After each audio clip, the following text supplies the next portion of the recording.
Hi, I'm Wendy Dio, and you're watching Loudwire.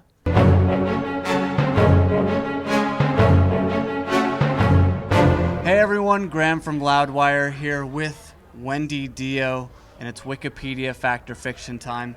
It would have been one of the great joys of my life to do one of these with Ronnie, but obviously since you know him better than anyone, I figured you could prove and disprove what's written about him on Wikipedia and maybe elaborate if you so choose. Okay. So it says on his Wikipedia that Ronnie listened to a great deal of opera while he was growing up and was vocally influenced mostly by American tenor Mario Lanza.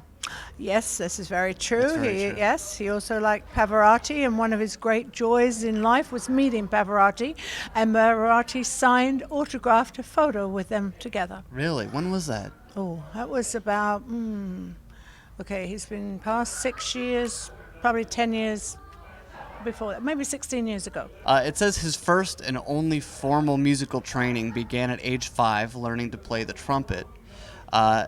And though he began his rock and roll career on trumpet, he actually added bass to his skill set as well. Correct. That's correct. Correct. His father made him listen to the radio and pick an instrument, and he picked a trumpet, and then his father had him having lessons for 2 hours every single day.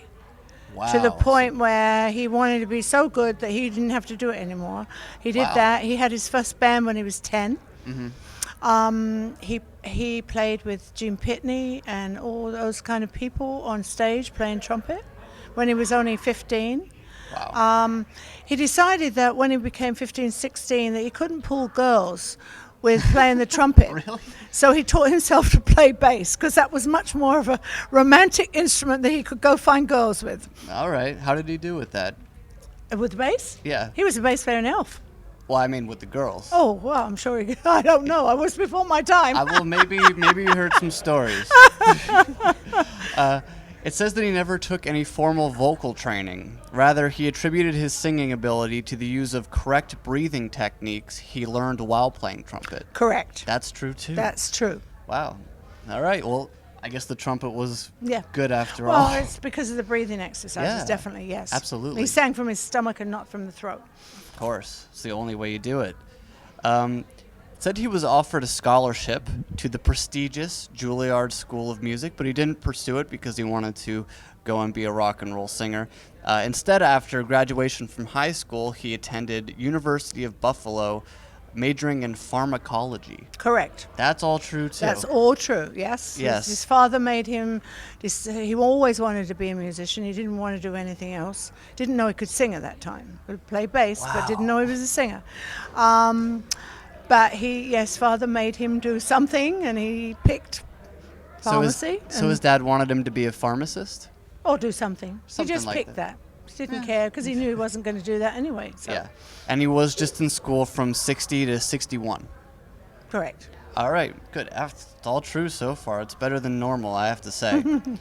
There is a contradiction, though, on his stage name. One page says that it's a reference to Mafia member Johnny Dio. Another says that Ronnie's grandmother said that he had a gift from God in his vocal abilities and should be called Dio.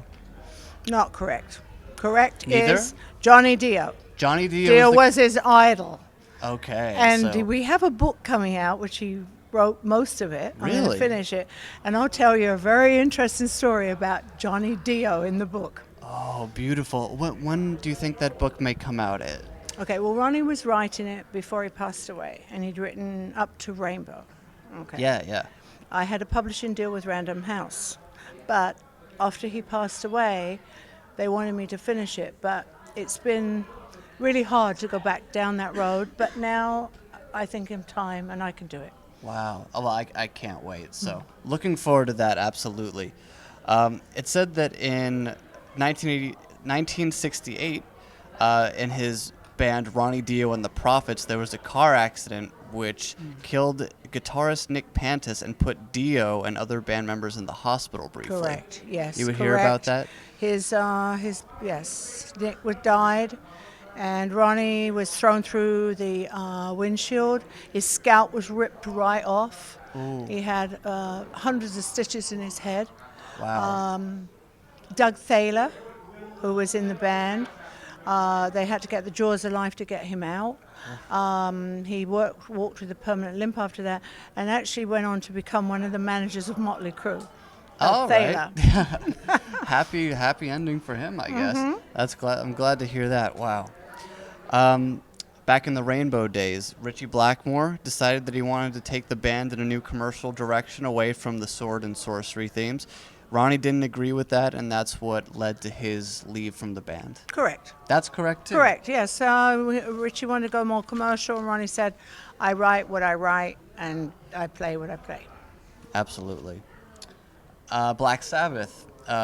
Dio met Tony Iommi by chance at the Rainbow on Sunset Strip in 1979, and on that first day of their practicing together, the duo wrote Children of the Sea. Correct. That's true, too. Wow. Yeah, but there's another story, because it was Sharon Osbourne, who was Sharon Arden at the time, who was a good friend of mine, took Ronnie up to the Black Sabbath house. Okay. And introduced him. Well, he had met Tony, and they went up there and they wrote Children of the Sea. Correct. The Live Evil record. Misinformed by Black Sabbath's mixing engineer, Tony and Geezer accused Dio of sneaking into the studio at night and raising the volume of his own vocals. Not true. Fiction. They did think that. It wasn't true that Ronnie did that, but there was a Right. lot of drugs going on at that time, and the okay. guys will admit that to you if you ask them. Yes. And there was a lot of paranoia going on at the time, and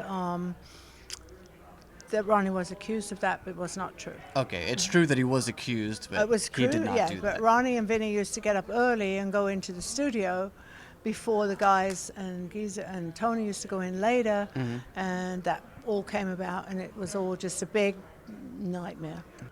Last one for you. In 1999, Ronnie was parodied on South Park in the episode Hooked on Monkey Phonics, which Ronnie would later go on to describe as wonderful. Yeah. He Okay. really loved that? Well, when it first came out, I heard about it, and I was terrified to tell him about it, as was everybody else. And then he finally saw it, and he thought it was absolutely fantastic. He loved it? He Oh, loved that- it, yes. I'm he glad. loved it. I thought it was very funny, too. Did you like it? I did, I Okay. did. But then, obviously, we went on with the Jack Black thing. Because Jack Yes, Black, they yes. wrote the song making fun of Ronnie. song Pass that the he's torch. too old, Pass the Torch. And so then when Ronnie did Killing the Dragon, Mm-hmm. there was a song called Pushing That. And so Ronnie said, well, I want that guy in my told the record company, get a hold of him. I want him in mine. I want him to make fun of this. Yeah. And he did, and Jack came, and Jack and Ronnie became very, very good friends. And then Jack had Ronnie in his movie. Oh, yes, absolutely. Coming out of the poster. Right. Beautiful moment. Yep. Well, it's basically all true in here, so Yep. that's some good news. Wendy, I want to thank you so much. I appreciate your time very much. I appreciate the support you've given us over the years and continue to give us, and thank you very much. We want to keep his music and his memory alive. Always, always. Everybody, don't hide in doorways.